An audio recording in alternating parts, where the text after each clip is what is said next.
Бидний үзэж байгаа энэ бичлэгийг Лера гэдэг охин өөрөө хийсэн. Тэр нилээд тогшин азраг унаад өөртөө итгэлтэй, зоригтой байгаа нь харагдаж байгаа. Найзууд нь түүнийг Валерия гэж бүтэн нэрээр нь биш, Лера гэж дууддаг гэж. Ирч хүчтэй харагдаж байгаа энэ охины өөр нэг бичлэгийг харахаар буюу Лерагийн найз залуутайгаа муудалсныхан дараах бичлэг нь арай өөр ур амьсгалтай. Тэр үед Лера өөрөө би тэр хүнд маш их тасчихсан. Нэг талаасаа түүнээс салмаар байдаг. Гэхдээ салыг бодохоор үнэхээр их гунигтай болчихдгоо гэж ярьсан байдаг. Ингэж ярьснаас хойш удал Лера ор сураггүй алга болчихсон. Түүнийг хамгийн сүүлд харсан хүн нь хэн байсан бэ гэхээр хуучин найз залуу нь. Энэ хэрэг одоогоос 3 жилийн өмнөх зун Казахстанд болсон. Ингээд бичлэгээ дэлгэрэнгүй цааш үзгээс өмнө дээдлийн мөд суугаа дагсан эсгээ шалгаарай. Дагаагүй бол дагаад өгвөл надад маш том дэмжлэг болно гэсэн үг шүү.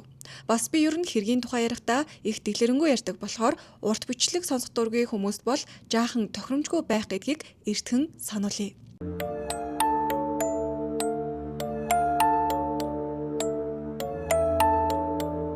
Эхлээд бүгдээрээ Лера гэж ямар охин байсантай танилцгаая. Лера Шалнова нь 21 настай байсан.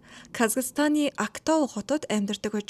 Спортоор хичээлдэг, нэлээд амжилттай тамирчин байсан. Лера дээрээ нэг эгчтэй, доороо нэг дүү охинтой. 2023 онд түүний дүү дөнгөж 9 настай байсан. Ээжийг нь харин Светлана гэдэг октоо ингэж өсгөхийн тулд өөрөө их хөдөлмөрлсөн эмэгтэй. Тэр өөрөө бол өндөр боловсрал эзэмшиж чадаагүй цэвэрлэгээний ажил хийж амьдралаа залгуулдаг байсан. Гэхдээ Света ямар ч ажлыг голдоггүй байж. Амьдрал хэцүү үед эмнэлэгт хэвтрийн өвчтэй хүмүүсийн гэрт очиод асар цувралгад нь хүртэл тусалдаг, амьдралынхаа төлөө чадах бүхнээ л хийж исэн тийм эмэгтэй. Лерагийн хувьд тулааны спортоор харин улсынхаа аврагад 2 удаа төрүүлж исэн, бас спортын мастрын зэрэг горилж байсан юм байна. Тэгээд спортоос гадна моринд үнэхээр хайртай, морь ундаг, морь спортын клубт найзуудтай тийм охин.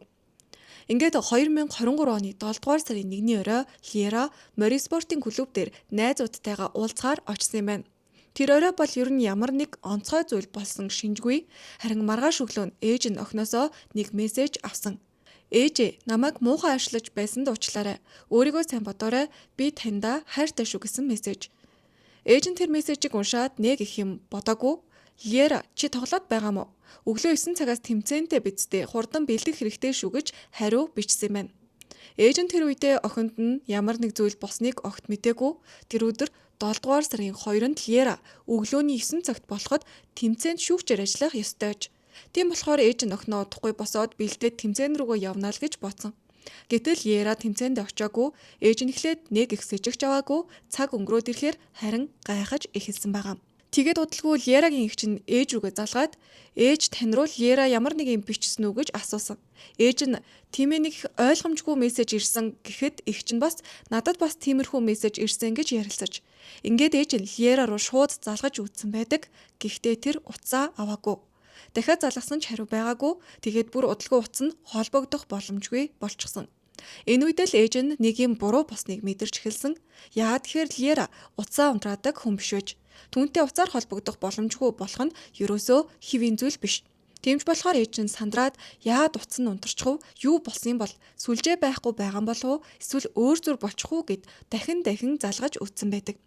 Энэ үед Лерагийн эгч Каролина ч бас түүн рүү залгаж үзсэн. Тэгээд гэрийнх нь Лерад үнэхээр юу тохиолдсныг ойлгох гэж оролцсон. Ингээд Каролина хамгийн түрүүнд Лерагийн хуучин найз залуу болох Незим рүү залгасан юм байна. Тэр хоёр саяхан салсан байсан ч Незим Лератай дахиж уулзах гээд байнга л оролддог, эвлэрхийг хүсдэг байсан байгаа. Тэгэхээр Лера хаана байгаа талаар ямар нэг зүйл мэдэж байж магадгүй гэж эгч нь бодсон хэрэг. Тэгээд Каролина Лерагийн энэ бичлэгийг сошиал тавьсан.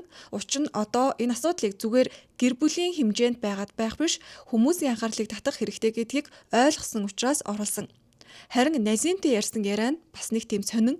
Лера хаана байгаа юм бэ гэж асуухад Незим би мэдэхгүй байна. Би өөрөө ч гэсэн шүнжин хайсан гэж хариулж. Энэ хооронд харин Светлана охиноо өөрөө хайгаа зогсохгүй Лерагийн найзуудаас асууж эмээлгүүд рүү залгаж эхэлсэн. Цагдаа руу ч мэдгдсэн.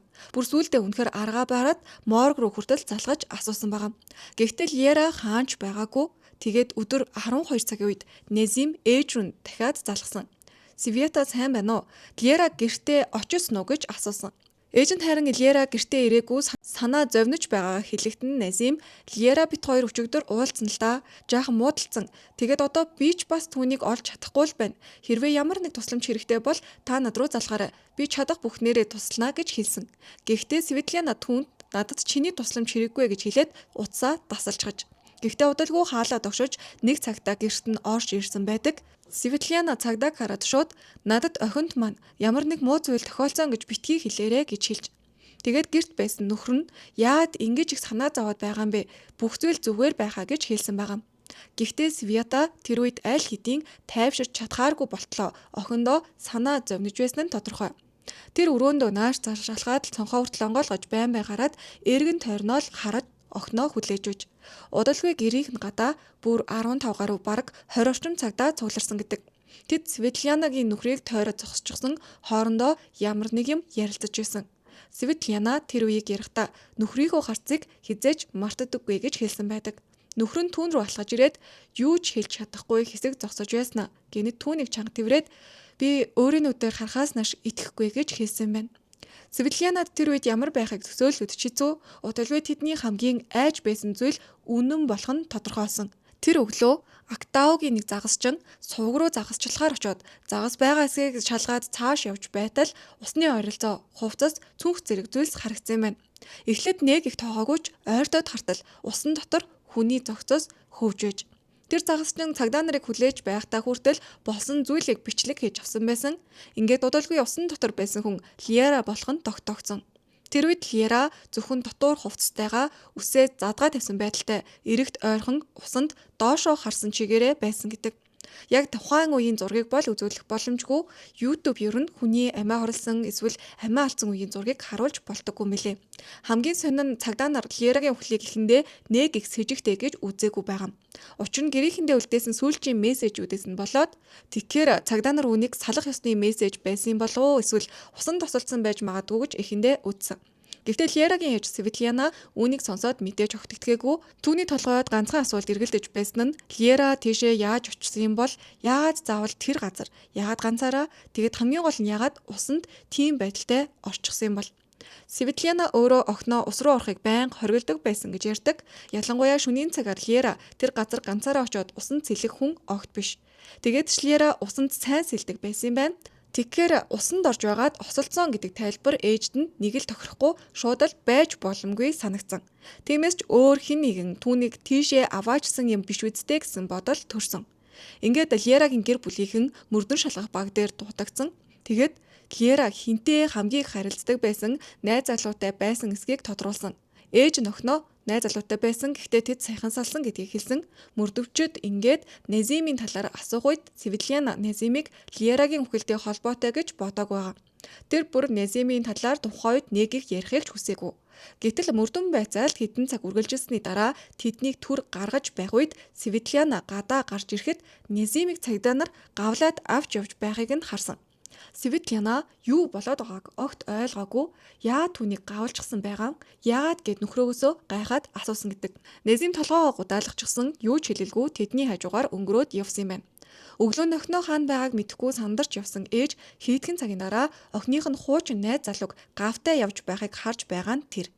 Ерөн шокны байдалтай Назим бол өөрөө Лераг алсан гэдэг хувилбарыг шууд л үгүйсгэсэн байгаа. Тэр ч бас Лераг нас барсныг сонсоод маш их зочирдож байна гэдгийг хэлсэн. Лерагийн эгч Каролина Назимд Лераг олсон гэж хэлэхэд Назимийн явуулсан дууд мессеж хүртэл байдаг. Тэр мессеж дээр Назим уйлаад маш их сандарсан холоотойгоор би бүр яахаа мэдэхгүй байна. Шоконд орчихлоо гэж хэлсэн байдаг. Назимийн хэлснээр тэр Лератай нас барахаас өмнөх өдөр уулзсан нь үнэн. Тэд бас муудалцаад Лера хэсэг хариу өгөөгүй. Тэр Лерагаас чи яагаад явчих вэ? Яагаад уцаа авахгүй байгаа юм бэ гэж асуухад нь надад хамаагүй би усан цэлхээр явлаа гэж хэлсэн. Түүнийг байгаа газрыг мэдээд тэд хамтдаа нөгөө Лераг олддог голын хавцаа очсон гэж ярьсан байдаг. Назимийн ярьснаар Лера тэнд суугаад цогтууруулах ундаа уусан. Назим тэр үед хажууд нь байсан гэж мэдүүлсэн. Тэгээд Лера хувцаа тайлж эхлэхэд Назим чи юу хийгээд байгаа юм бэ гэхэд нь Лера усанд сэлнэ гэж хэлсэн. Хариуд нь Назим энд чинь урсгал ихтэй штэ чи тоглоод байгаа мó гэж хэлсэн гэж мэдүүлдэг. Түүний ярьснаар бол Лера тэр үед нилээд зохисгүй авирлаж байсан. Тэгээд дараа нь юу болсон нь үүнтэй холбоотой гэж тайлбарласан. Ингээд анхны мөрдөн шалгалтаар Лерагийн үхлийг гэмт хэргийн шинжгүй усанд осолсон байж болзошгүй гэж үзчихсэн. Өөрөөр хэлбэл энэ хэргийг хаах хэмжээнд хүртэл яригдаж байсан юм байна. Одоо харин хэдүүлээ Назим Лера хоёр яаж танилцсан болон тэдний харилцааны талаар мэдэж авцгаая. Лера Назим хоёр энэ хэрэг болохоос 3 жилийн өмнө 2020 онд танилцсан юм байна. Тэр үед Лера морин клубт явдаг найзуудтайгаа хамт хүмүүсийг морь унуулж зугаалуулдаг байж нэг өдөр Назим түүнийг тэнд морь унаж байхыг нь харсан.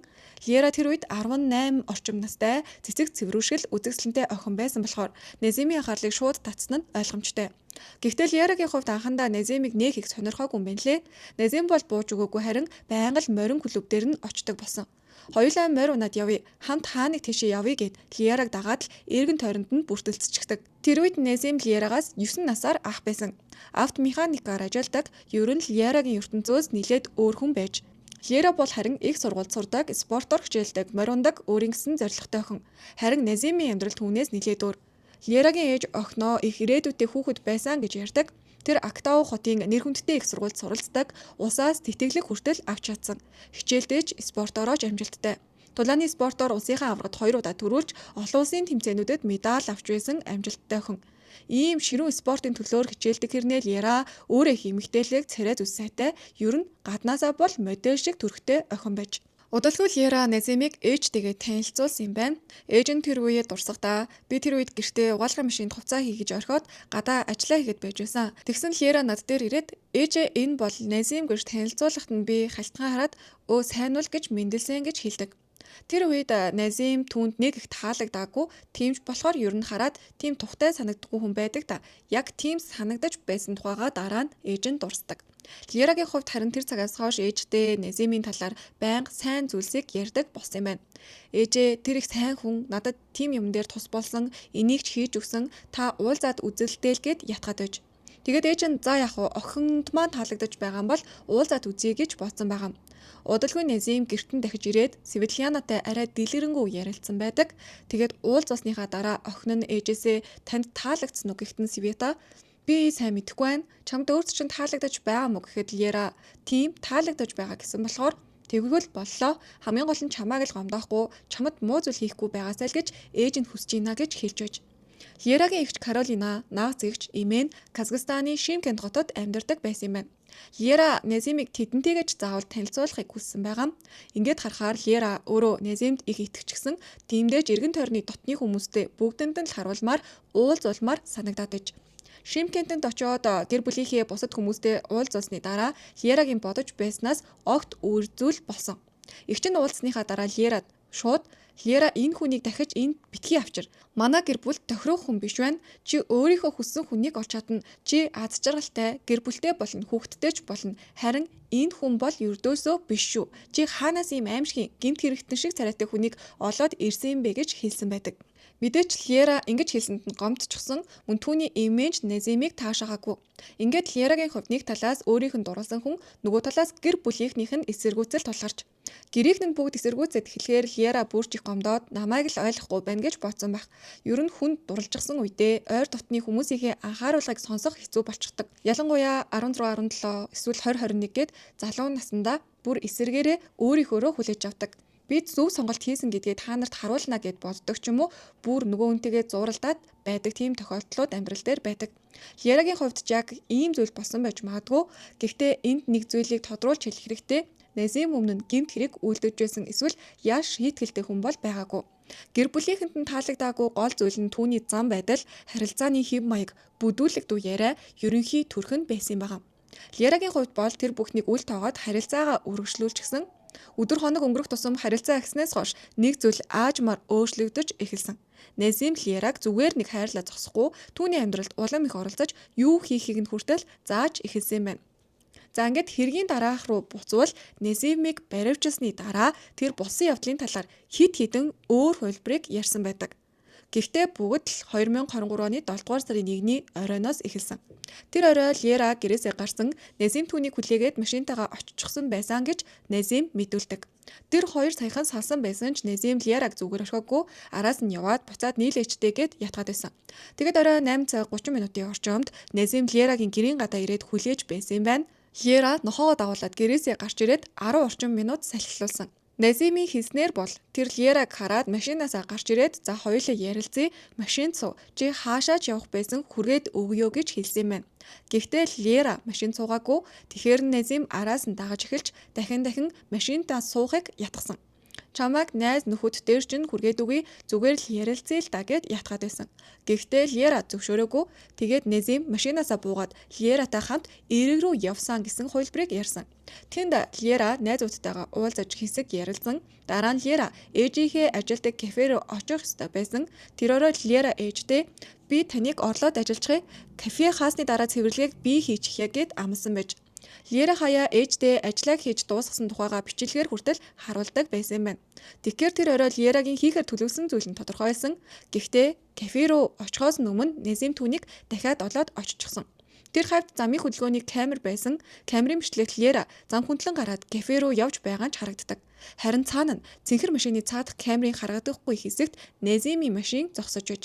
Лера камерын харагдах хүрээлэнээс гараад явж байгаа. Тэгээд удалгүй Назим түүнийг машиндаа суулгаж чадсан байдаг. Гэхдээ Назимийн дараагийн яриа нэлээд сонирхолтой. Тэр Лераг согтуу байсан гэж мэдүүлсэн. Машин барьж явахдаа тийм тухгүй эвгүй үйлдэл хийгээд байсан болохоор Назим хажуунаас нь уурлаад хашгирч эхэлсэн гэдэг. Зогс машина зогсоо машинаас буу гэж Лера руу хашгирсан юм байна. Ингээд тэд Приморскийн орчимд очоод зогссон. Назимийн хэлснээр бол тэр Лера руу дахиад ч уурлаад хашгирсан. Тэгээд Лера машинаас буугаад гэнэт цаашаага гүүгээд явчихаж. Назим ч араас нь гүйсэн ч эцэст нь тэр Лераг орхиод машинаараа явсан гэж хэлсэн. Энэ бол Назимийн өөрийнх нь ярьсан хувилбар. Харин яг энэ үед нэг зүйл маш тодорхой харагдаж эхэлж байгаа. Лера тэр орой хаашаа явсан, хинтээ хамт байсан, хамгийн сүүл хин түүнийг харсан гэдэг дээр Назимийн мэдүүлэг хамгийн чухал болж ирж байгаа. Мөрдөн шалгах ажиллагааны явцад Назим Лераг тэр орой маш их согтуу байсан гэж дахин тодотгож ярьсан байдаг. Өөрөөр хэлбэл Лера согтуу байсан болохоор юу хийж байгаагаа мэдэхгүй байсан гэсэн хувилбарыг гаргаж ирсэн хэрэг. Харин шинжилгээний хариу шал өөр зүйлийг харуулсан. Лерагийн цуснд ямар ч хэмжээний арх мөн хуйлт бус бодис илрээгүй. Тэгэхээр Назимийн Лера тэр орой согтуу байсан гэдэг яриа шууд ницаагдаж байгаа. Гэхдээ Лерагийн цогцос олцсон эрэг дээр хид хідэн шар арганы шил бас зарим эд зүйлс нь олцсон. Тэгээд мөрдөн байцаагчдын үзэж байгаагаар энэ нь хожим нь Лераг согтуу байсан мэт харагдуулахын тулд зориуд үлдээсэн байж болохоор гэж үзсэн. Назим тэр энд ирээд уусан, согтуу байсан, тэгээд өөрөө ус руу орсон гэсэн дүр зураг гаргахыг оролцсон байж магадгүй. Ер нь л Назимийн ярьсан зүйлс ерөөсөө хоорондоо нийцээгүй, нэг яриандаа нэг зүйл хэлэн дараагийнхнэр нь өөр зүйлийг ярьсан. Гэсэн чи яад ч юм цагдаа ихэндээ түүний яриаг үнэмшилтэй гэж үзсэн байдаг. Назимийн ярьснаар бол тэр Лераг эрэг дээр байхад нь барьж аваад сэрэч юу болоод байна гэж хэлсэн. Харин Лера согтуу байсан учраас өөрийг нь түлхээд хоолдуулсан гэж ярьсан. Бас усан цэлэх гэж байна гэж Лера хэлсэн хэмээн мэдүүлсэн. Энэ мэдчлэн хид хідэн өөр хувилбаруудыг тайлбарласан. Гэхдээ гэр бүлийнхнийхэн хувьд бол нэг зүйлийг огт ойлгоогүй. Бүр цайршлаад Лера яагаад энэ хүнтэй үерхсэн ч анханасаа ойлгомжгүй. Лера түүнээс яг юуг нь олж харсан юм бол мэдээж ямар нэг зүйлд нь бол татагдсан байгаа нь тодорхой. Тэдний харилцааг илүү дэлгэрэнгүй судлаад үзэхээр нэг зүйл анзаарагдсан. Назим Лераг өөртөө татахдаа нэг төрлийн арга хэрэгэлсэн байж болохоор юм бэлээ. Үүнийг тэр зориуд хийсэн үү эсвэл өөрөө ч анзааралгүйгээр тэгсэн үү гэдгийг бол хэлэх боломжгүй.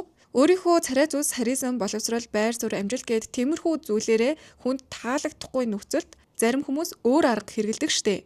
Тэр нь хүнээр өрөвдүүлэх гэхээс илүү хүнийг өрөвдөж ойлгоход хүргэх тийм арга. Өөрөөр хэлбэл өөрийнхөө амьдралын хэцүү зүйлсийг ярьж нөгөө хүнд энэ хүн чинь үнэндээ ийм их зовж байсан юм байна штэ гэсэн мэдрэмжийг төрүүлэх. Назим ч Лерад өөрийнхөө амьдралын талаар гунигтай түүхийг ярьсан байдаг. Тэр өөрийнхөө амьдралд нь хүнд ганцаараа өссөн аз жаргалгүй хүн гэсэн байдлаар харуулсан.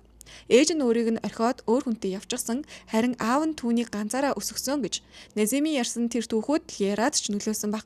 Тэр бүр ээжээ тэр ажил хийдэг. Гэхдээ өөрийн гэсэн байргүй юм байна. Нэг байртай байсан ч дараад одоо оюутны байранд амьдардаг. Тэр ер нь нэлээд хүндхэн амьдрал үзсэн байна гэж хэлсэн байсан. Лера Назимийн аавтайч тэгээд уулзсныхаа дараа ээжтэй гэр бүлийнхэн нь үнэхээр л бүгдээрээ сайн хүмүүс байна лээ гэд ярьсан. Өөрөөр хэлбэл Лера түүний ард байгаа хүнд хэцүү амьдралыг нь ойлгохыг хичээдэг байсан юм байна. Дотны хүмүүсийнхэн дурснаар Лера өөрөө хүчтэй хүн байсан хэдий ч бусадтай харилцахдаа бусдын төлөө бодохдоо их зөөлөн сэтгэлтэй, тийм зөөлөн хандлагатай хүн байж. Тэгэхээр Назим өөрийнхөө тухай ярьсан тэр гунигтай түүхээрээ Лерагийн сэтгэлийг хөдөлгсөн нь гайхах зүйл биш байх. Назимч Лера тэхэндээ их халамжтай ханддаг байсан гэдэг.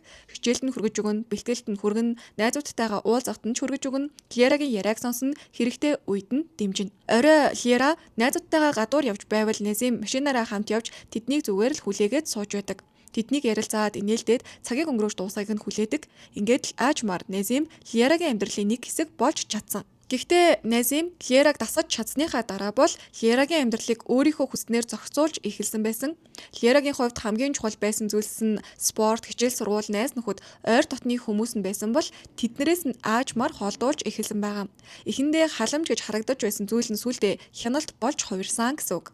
Ганцхан сэтгэл санааны дарамтаарч зогсоогүй энэ дарамт нь бие махбодын хүчээр хийлэл рүү шилжсэн. Гэхдээ нэг удаа бүр тэр хоёр муудалсны дараа Назим аав нь хүнд өвдөж нас барахынхаа өмнөх үед байгаа гэж хэлээд Лерагаас тусламж хүссэн байгаа. Тэгээд Лераж түүнийг өрөвдөөд эргээд дэрэгдэн очиж харилцаа нь үргэлжлэх тусам Назимийн Лерад тавих хяналт нь улам нэмэгдчихсэн. Тэр Лераг маш их харддаг. Бүр нэг удаа харцсандаа Лера руу хутгатай дайрсан тохиолдолж гарсан. Гэсэн ч энэ бүхний дараа тэд салаад нийлээд дахиад л харилцаа нь үргэлжилсээр байсан. Нөгөө л бидний мэдих токсик харилцаанд орчихсон. Одоо эргээд 7 дугаар сарын 1-ний тэр орой руу очицгоё. Өмнөх хувилбараар бол тэр Лератай маргалдаад Лера машинаас бууж гүгээд явчихсан гэж хэлсэн штэ. Тэгээд би зүгээр л явчихсан. Түүнийг тоглоод байгаа болов удахгүй буцаад ирнэ гэж бодсон. Дараа нь 2 цаг орчим хайсан ч олж чадаагүй гэж ярьсан. Түүний хэлснээр өглөөний 4 цаг хүртэл Лераг хайсан ч дахиж хараагүй. Тэр шүнд Назим Лерагийн найз Жана гэдэг охин руу ч бас утасцсан байсан. Өглөөний 3 цагаас хойш Лера хаана байна гэж найзуудаас нь асуусан. Тэгээд 4 цагийн орчимд Жана нэг сонин мессежийг хүлээж авсан юм байна. Мессежийг Лерагаас ирсэн гэж үзэж байсан ч агуулга нь үнэхээр хачирхалтай. Лера нэг царайлаг залуутай танилцсан гэж хэлээд тэр залуу өөрийг нь Таиланд руу авч явна гэж амласан тухай өөрийнх нь утаснаас нь мессеж ирсэн. Гэхдээ Жана үүнд нь бол шууд итгээгүй. Яагаад гэхээр тэр мессеж Лерагийн бичдэг хэв маягтай огт адилгүй агуулганч тохирохооргүй байсан юм байна. Ингээд гайхсан найз нь Лера руу шууд залгасан ч утас нь хариу өгөөгүй. Харин тэр үед Назим Жана болон Лерагийн бусад найзууд руу дахин мессеж бичээд Лера та нартай холбогдсон уу гэж асуусаар л байсан гэдэг. Удалгүй мөрдөгчөөд хяналтын камерын бичлэгүүдийг шалгаж эхлэхэд маш чухал зүйл илэрсэн. Назимийн машин яг Лерагийн цогцос дараа нь олсон тэр хавьд байсан нь тогтогдсон. Энэ мэдээлэл гарч ирмэгц Назимийн өмнөх яриа асуудалтай болж эхлэж байгаа. Тэгээд тэр дахин өөр хувилбарыг ярьсан. Энэ удаад Лера надаас цухтаад явсан, харин би түүнийг голын дэрэгдээс олсон гэсэн хувилбар. Назимийн шинэ хувилбараар бол тэр Лераг яг хаана сайхаа мэдэж байсан. Яагаад гэвэл тэд өмнө нь тэр газар хамт очдог байсан гэж тайлбарласан. Түүний хэлснээр өглөө эрт тэр гүүрэн дээр Лераг олж харсан. Тэгээд түүний гүүрэн дээр гартаа шар арга барьчихсан, зогсож байсан гэж хэлсэн. Назим түүнээс яагаад намайг орхиод явчихв? Юу хийгээд байгаа юм бэ гэхтэн Лера намайг 50 орхи би усан цэлмээр байна гэж хэлсэн гэж хариулсан. Нөгөө бичлэгний ихэнд гарсан хувилбар. Тэгэхээр л орхиод явчихсан гинэ. За тэгэд болоогүй энэ түүхэн ч өөрчлөгдсөн. 3 дахь хувилбараар бол Лера ус руу орох гэж байхад Назим түүнийг хүзүү орчмоор нь барьж сэгсэрсэн гэв. Ухаан орооч тайвшраач юу хийгээд байгаа юм бэ гэсэн маягаар түүнийг ухааруулах гэж оролцсон гин. Тэгэл Лера түүний гарыг түлхэж өөрийг нь холдуулаад намайг зүгээр орхих гээд ус руу гүйж нэг хаднаас үсэрчихсэн гин. Тэгээд Назим юу хийсэн бэ гэхээр Лерагийн утсыг аваад зүгээр явчихсан. Өөрийнх нь ярьж байгаагаар болохоор Лера ус руу үсрээд орчихсон байхад тэр охины утсыг аваад машинаараа яваад өгсөн гин. Харин тэр утас нь бол Лерагийн бусадтай холбоо барих цорын ганц хэрэгсэл нь штэ. Назимийн ярьж байгаагаар Лера үнэхээр ус руу үсрээд орчихсон юм бол тэр яагаад тусламж дуудаагүй юм бэ? Яагаад цагдаа эсвэл төргөн тусламж руу мэдэгдэлгүй харин ч бүр хэвнэг утсыг нь аваад зүгээр явчих уу? Энэ тухайдаа бол тэр би түүнийг сайн сэлж чаддгийг нь мэдчихсэн. Өмнө жил бид хамт усанч орж исэн. Тэр бүр гүүрнээс үсэрж байгаа бичлэгэнж байгаа. Ер нь Лера надаас ч илүү сайн сэлдэг гэж тайлбарласан. Тэгээд тэр шүнд Лератай муудалцсандаа их ууралчихсан, сэтгэл хөдлөлтөө автчихсан байсан болохоор зүгээр машинаа унаад шууд явсан гэж хэлсэн. Түүний хэлснээр тэнд Лерагаас өөр хүн байгаагүй харанхуй байсан болохоор тэр ч бас тэгээд явчихсан гэдэг. Гэхдээ хот руу ороод хэсэг машина бариад явж байгаад буцаад очих хэрэгтэй байхаа Лера согтуу байгаа штэ. Тиймээс усанд нэрээ сэлж чадах юм болов гэсэн бодол орж ирсэн тухайга хэлсэн. Тэгээд өглөөний 9 цаг 30 минутын орчинд буцаад тэр газар очсон гэж байгаа. Назим тэр газар очоод машинаасаа буулгүй арай дээрээс нь хараад явсан гэдэг. Тэгээд хинч байгаагүй, би юу ч хараагүй, Лераач харагдаагүй. Тийм болохоор би явчихсан юм байна гэж бодоод явсан гэж хэлсэн. Тэр бүхий ч юм уу ойрт очиж шалгаагүй зүгээр л дээрээс нь хараад юу ч байхгүй юм байна гэж бодоод явсан гин. Тэгээд Лера аль хэдийн яваад өгсөн байхаа гэж таамагласан. Учир нь маргааш нь Лера тэмцээнд ажиллах ёстой байсан, шүүгчээр ажиллах байсан болохоор гэрлүүгээ эсвэл өөр тийшээ явсан байхаа гэж бодсон тухайга Назим тайлбарласан. Ингээд сонсох тусам дургүй хүргмээр тэнэг юм тайлбарлаад байгааз хүүхэд хурж байгаа юм шиг л санагдсан. Назимийн хэлснээр Лера ус руу үсэртнийг мэдсээр байж түүнийг согтуу байсан гэж хүртэл хэлсэн юм байж буцаад очихдоо зүгээр л ус руу ч орж шалгаагүй, ойртож ч үзээгүй, тусламж дуудаагүй. Зүгээр л дээрээс нь хараад энд байхгүй байна, явчихсан байх гэж бодсон гэд яриад зогсож байгаа залуу байж ин гэхээр ямар шүү хэмжээний эргүү амтан байл гэж надад бол санагдсан. Хамгийн гол нь Назимийн энэ бүх хувилбарын нэг зүйл адил байсан нь тэр Лераг өөрийг нь явах үед амьд байсан гэдгийг батлахыг маш их хичээгээд байгаа явдал. Би явхад Лера амьд байсан. Дараа нь юу болсныг би мэдэхгүй гэж ойлгуулах 3 өөр түүхийг ярьсан. Ер нь бол өөрөө л уснаас хуурай гарчих гээд хичээгээд байгаа. Хамгийн хэцүү нь эхний мөрдөн шалгалтаар Лерагийн үхлийг гэмт хэргийн шинжтэй гэж үзээгүй. Тиймээс хэргийг бүр хааж магадгүй нөхцөл байдал үүссэн. Гэхдээ Лерагийн ар гэрийнхэн бол үүнийг зүгээр хараад мэдээж суугаагүй. Тэд өөрсдөө бүхнийг дахин шалгуулж үннийг олохын төлөө тэнцсэн. Ялангуяа эгч Каролина энэ бүхнийг өөр дээрээ авч дүүгийнхээ төлөө эцсийг нь хүртэл явахаар шийдсэн юм байна. Ээж нь тэр үед бол охиноо алдсан шокноос гарч чадахгүй байсан болохоор Каролина бүх ажлыг зохицуулсан юм байна лээ. Тэд өмгөөлөгч болоод мөн битгий дуугүй бай гэсэн Казахстаны цангийн тусламжийг авч чадсан. Ингээд гэр бүлд нь үн төлбөргүй өмгөөлөгч гаргаж өгсөн юм байна. Тэр өмгөөлөгч нилээд тууштай ажиллаж чадсан. Эцэст нь өмгөөлөгч мөрдөгч хоёрын хамтын ажиллагаа гэр бүлийнхнийхэн шаардлагын үр дүнд Лерагийн үхлийг хүн амны хэрэг гэж үзэн мөрдөн шалгах ажиллагааг эхлүүлсэн. Анх бол өөр зүйлээр зүүлчилж байсан. Хүний амийг хорлоход хүргэсэн байж болзошгүй мөн аюултай нөхцөлд хүнийг орхисон гэх мэт үндслүүд яригдаж байж. Гэхдээ ар гэрийнхэн нь дахин шинжилгээ хийхийг шаардсан. Каролинагийн ярьснаар анхны шүүх эмнэлгийн шинжээж цагдаад буруу мэдээлэл өгсөн байсан. Тэр бүр сэжигтнийг хамгаалсан байж магадгүй гэж гэр бүлийнхэн нь үзэж байсан.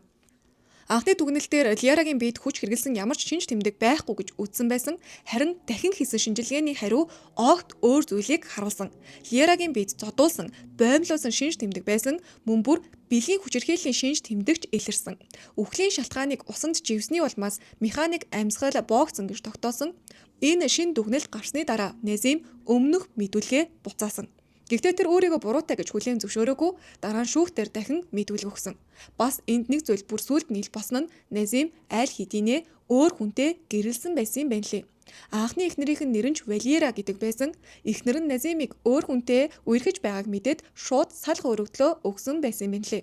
Лерагийн хувьд харин Назимыг эхнэртэй байсыг нь мэдсэн юм уу үгүй мүү эсвэл Назим худлаа түүх зохиогоод итгүүлээд уйруулчихсан уу гэдгийг тодорхойгүй. Дараа нь ямартай ч Назим байраа зараад оюутны дотор байранд амьдрах болсон нь тэр байж. Лера тэнд нь очдог, заримдаа хаяа хамт хондог байж. Гэхдээ хардалт хяналт нь улам дамжирсаар Назим Лерад бүр гар хүрдэг болсон. Хамгийн харамсалтай нь Лерагийн гэр бүлийнхэн бол энэ талаар нь амьд байхад нь огт мэдээгүй. Ээж нь ярихдаа бид түүнийг зодуулж байсныг өөр юу болж байсныг нь ч мэдээгүй. Бүх зүйл өнгөрсний дараа л мэдлээ. Лера ч тамирчин байсан болохоор биен дээр нь хөхөрсөн юм харагдвал бүгдийг нь бэлтгэлтэй нь холбоод ойлгодог байсан. Тэгээд хинч сэжиглээгүй юмаа гэж ярьсан. Нөгөө талаараа Назим хүмүүсийн нүдэн дээр өөрийгөө гэмгүй, хоргүй хүн шиг харагдуулж чаддаг гэж. Лера Назимыг хэд хэдэн удаа хайж салж байсан ч яагаад ч юм эргээд нээлчигдэх байсан гэдэг. Судлаад үзэхээр Лера өөрөө Назимийн эсрэг баримт цуглуулж эхэлсэн байсан юм лээ. Уг нь өмнө нь ч Назим өөрийг нь дагаж мөрддөг дарамталтгаа гэдгийг цагдаад гомдол гаргаж байсан удаатай. Гэхдээ тэр үед цагдаа дөрвтэй арга хэмжээ аваагүй.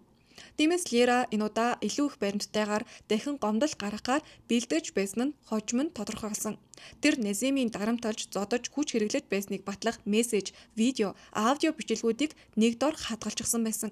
Түүнийг нь эгч нь Лерагийн WeContact дээрээс нууцлж хадгалсан нэг хавцнаас нь олсон. Тэнд Назим Лераг зодож боомлж байсныг батлах маш олон баримтууд байгаа.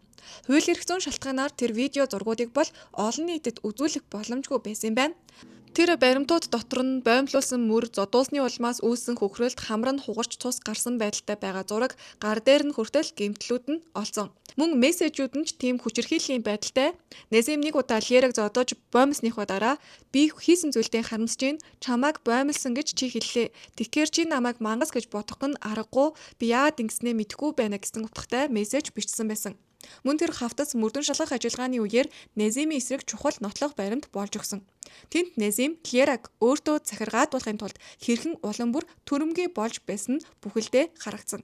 Гэхдээ Назим хизээч болсон бүх үннийг хэлээгүй, өөрийн бурууг хүлээгээгүй ихэнх зүйл дээр дуугүй хിവэрүүлсэн. Одоо харин та бүхэндээ мөрдөн шалгах ажиллагааны дараа болсон явдлын дараах дүр зургийг ярьж өгье.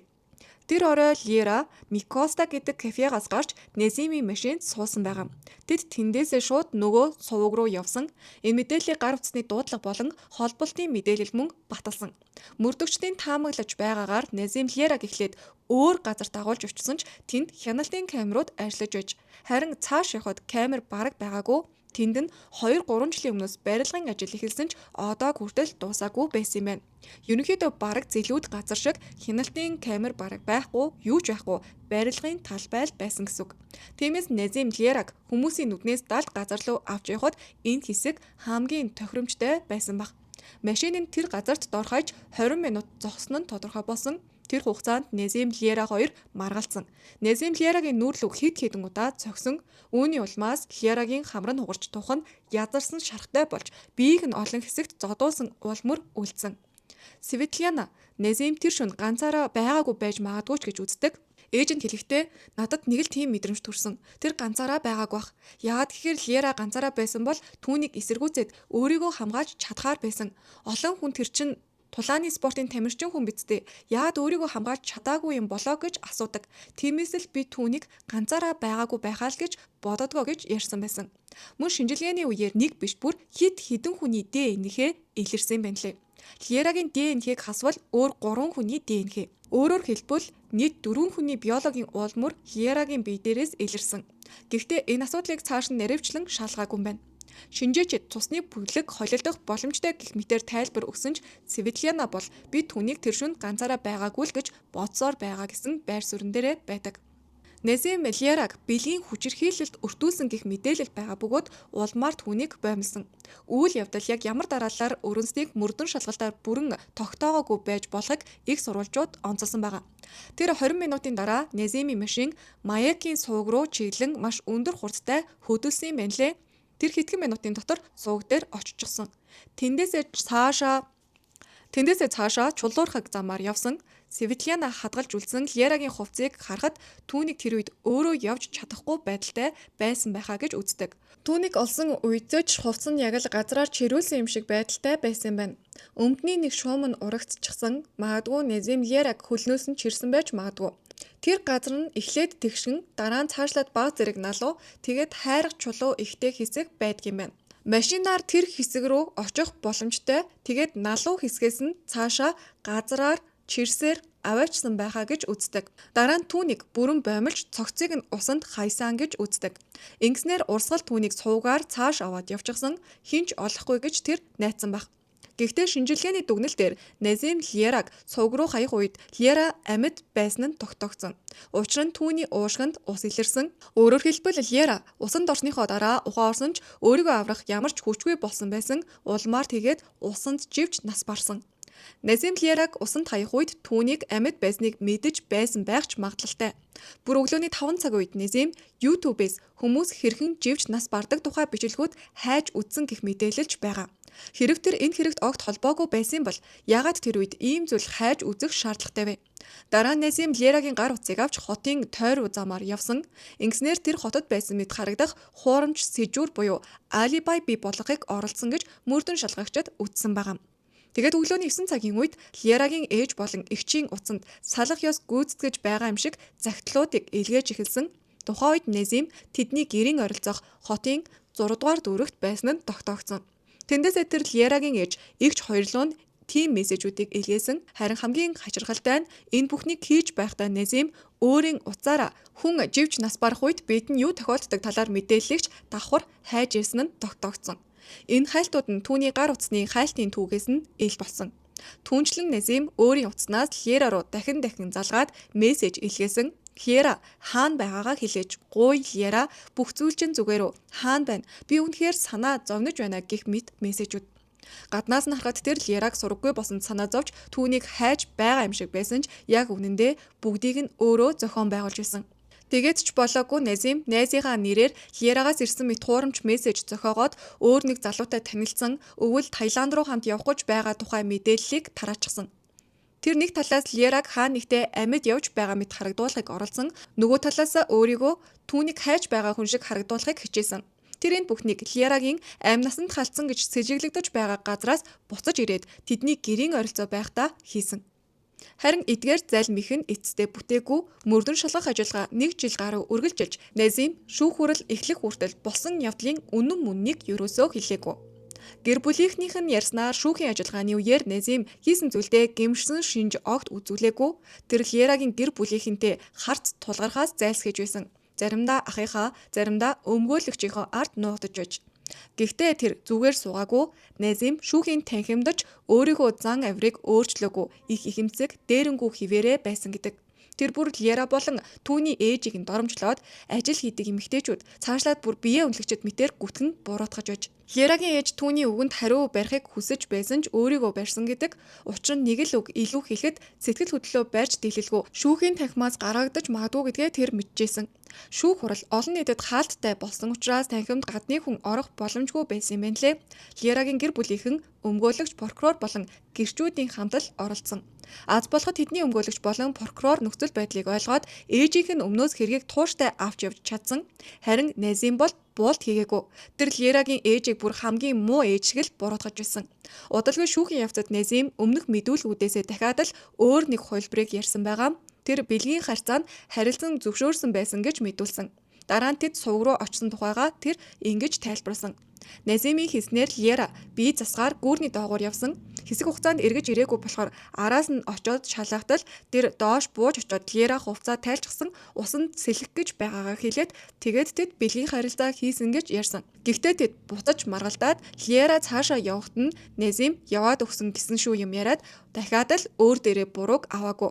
Түүний хэлснээр Лера эхлээд түүний ээжийг нь муулж бүр доромжилсан үг хэлсэн учраас ууранд хүрсэн гэж ярьсан. Ингэжл Назим шүүхийн өмнө үйл явдлын хувилбараа дахин өөрчлөөд Лерагийн үхлийн хариуцлагыг өөрөөсөө холдуулахыг оролдсоор л байсан. Лерагийн ээжийн хувьд энэ бүхнийг сонсох мэдээж хүнд байсан. Тэр Назимыг харж суухдаа хийсэн зүйлдээ өчүүхэнж гэмшиж байгааг шинжгүй бүр инээмсэглэж байгааг нь харсан гэдэг. Шүүгч хүртэл түүнд үннийг хэлхийг сануулсан ч Назим тэд надаас өшөө авах гээд байна штэ. Тэд намайг хизээж хүлээн зөвшөөрч байгаагүй маа гэд өөрийгөө өмөөсөөр л байрсан. Тэгээд ч тэр бүх хугацаанд Лераг хэр их хайрладаг байсан тухайга ганц ч үгийг хэлээгүй. Хэрвээ үнэхээр өөрийгөө гин буруугүй гэж боддог байсан бол ядаж би түүнд маш их хайртай байсан. Түүнийг алдсандаа өөрөө ч би үнэхээр шаналлаж байгаа гэдэг ч юм уу ямар нэгэн хайрын утгатай зүйлийг шүүхтээр дурсаж болно. Гэхдээ тийм зүйл бол болоогүй. Нулимсч гараагүй, гэмшилж байгаагүй. Лерагийн тухай хайр, харамсал илэрхийлсэн ганц ч үг байгаагүй. Эцэст нь шүүх Назим Самидовыг өндөр хамгаалалттай хорих ангид 22 жилийн хорих ялаар шийдэгсэн. Шүүхийн эцсийн шийдвэр 2024 оны 3 дугаар сард гарсан юм байна. Энэ түүхийн төгсгөл нэг зүйлийг заавал хэлэх хэрэгтэй юм шиг санагдаж байна. Светлана өөрөө ч амар тайван амьдрал туулсан эмэгтэй биш. Түүний хүүхдүүдийн аав байсан өмнөх нөхөр нь түүнд гар хүрч гэр бүлийн амьдрал нь хүчирхийлэл айц тунд үргэлжилж байсан үе байсан юм байна.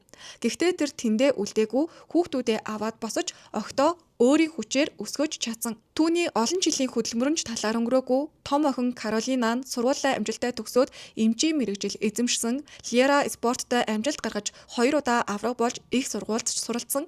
Хамгийн бага охин Венерач эгч нарынхаа дунд өсөж гэр бүлийнхээ хайр халамжийг авч өсөж исэн. Светлана октоо чадхаараа сайн өсгөж чадсан. Лерагийн амьдралч өөрийнх нь хүснээр сайхан үргэлжилж байсан. Тэр спортоор хичээлж, моринд хайртай, найз нөхдөөгөө цагийг өнгөрөөж ирээдүгөө төлөвлөж байсан залуу охин. Гэхдээ дараа нь Назим амьдралд нь гарч ирсэн. Эхэндээ хайр халамж мэт харагдсан зүйл нь аажмаар хяналт болж хувирсан, хаашаач явсан хинтээ чуулсан, хинтээ ярьсан гэд бүхнийг нь хянаж, бусдаас тусгаарлаж, атаархаж, хардаж, эцэст нь хүч хэрэглэж эхэлсэн. Хамгийн аимшигтай нь Лераг хөнөөсөндөө ч тэр гимшээгүй, харин шүүхийн өмнө Лера болон түүний гэр бүлийг нь доромжилж, бурууг өөрөөсөө холдуулахыг оролцсон. Өөрийн хийсэн зүйлийг хүлээн зөвшөөрхийн оронд бусдыг буруутгаж, өөрийгөө хохирогч мэт харуулахыг хичээсэн. Түүний гаргасан зам бол хүчирхийлэгчийн зангаас гадна хариуцлага хүлээхээс үргэлж татгалзаж өөрийн бурууг бусдад тогтоог нарцисст манипуляц хийдэг хүний сонгодог төрх. Харин Лера тэр олон удаа унсан ч босож чаддаг байсан. Харамсалтай нь энэ удаа түүнийг унгаасан зүйл нь амьдралын нэг энгийн бүтлгүйтэл биш, буруу хүнийг хайрсан нь түүний амьдралын төгсгөл болсон.